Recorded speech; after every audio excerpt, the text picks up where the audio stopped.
Hello friends, welcome back to our channel way to destination. இன்னைக்கு நம்ம பார்க்க போகிறது 11th மேக்ஸ்ல அணிகளும் அணிக்கோவைகளும் அந்த சாப்டர்ல பயிற்சி 7.1 செகண்ட் சம். இதில் நமக்கு என்ன கொடுத்துருக்காங்க அப்படின்னா p² - 1 0 -3 31 -31 minus q cube 7 r plus 1 9 minus 2 8 s minus 1. இது ஒரு 3/3 மேட்ரிக்ஸ். ஸோ இது வந்து நமக்கு ஒரு 3/3 மேட்ரிக்ஸ் கொடுத்துருக்காங்க. Equal to 1 0 -4 7 3/2 9 minus 2 8 minus 5. இது ஆல்சோ 3/3 மேட்ரிக்ஸ். இதெல்லாம் கொடுத்துட்டு p q r s ஆகியவற்றின் மதிப்புகளை காண்க அப்படின்னு நமக்கு சொல்லியிருக்காங்க. இதுல பாத்தீங்கன்னா ஃபர்ஸ்ட் நம்ம அந்த மேட்ரிக்ஸ் அப்படியே எடுத்து எழுதிக்கிறோம். இப்போ இதுல வந்து p எங்க, அதாவது இந்த p q r s எங்கெல்லாம் இருக்கு அப்படிங்கிறத பார்க்கலாம். இந்த இடத்துல இருக்கு, அப்புறம் இங்க, அப்புறம் இங்க.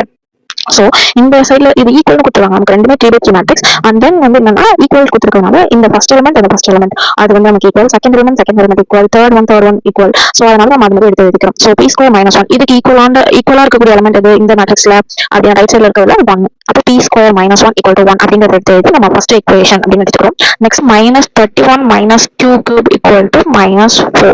ஸோ நமக்கு q நமக்கு கேட்டிருக்கிறதுனால இதுக்கு ஈக்குவலா இருக்கக்கூடியது -4. ஸோ நம்ம அதையும் எடுத்து எழுதிக்கிறோம். நெக்ஸ்ட் வந்து r plus 1 ஈக்குவல்ட்டா இருக்கக்கூடியது எது?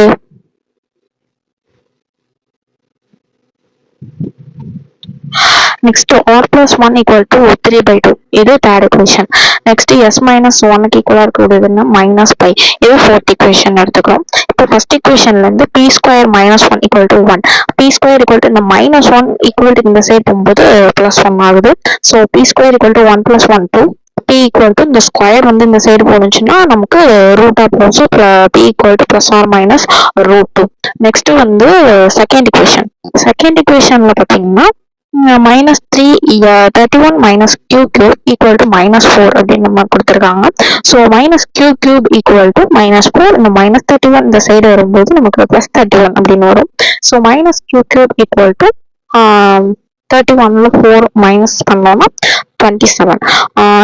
நெக்ஸ்ட் -q = இந்த சைடு ரூட், இங்க வந்து ஸ்கொயர் ரூட், இங்க வந்து cube root. So cube root of 27. So இதை நம்ம எப்படி எழுதலாம்? இப்படி எழுதலாமா இந்த 27? ஸோ கியூப் ரூட்டுங்கிறதுனால 1 3 எடுத்துக்கிறோம். -q = -3, q = -3 அப்படி நமக்கு வருது. நெக்ஸ்ட் தேர்ட் equationல வந்து r plus 1 = -3/2. r = இந்த -1 இந்த சைடு போகும்போது நமக்கு +1 இந்த சைடு போகும்போது -1 வரும். ஸோ இதுக்கு வந்து எல்சிஎம் எடுக்கிறோம், 2 காமன் ஃபேக்டர். ஸோ நெக்ஸ்ட் வந்து 2 - 1 r = 2ல 1 சப்ராக்ட் பண்ணோம்னா 1/2. ஸோ ஆரோட வேல்யூவை ஃபைண்ட் பண்ணியாச்சு. நெக்ஸ்ட் வந்து ஃபோர்த் equation s - 1 = -5. s = இந்த -1 இந்த சைடு போகும்போது +1 ஆகும். ஸோ நமக்கு -5 + 1 அதுதான் நம்ம இந்த மாதிரி சேஞ்ச் பண்ணி எழுதியிருக்கோம் s ஓட வேல்யூ. தேங்க்ஸ் ஃபார் வாட்சிங்.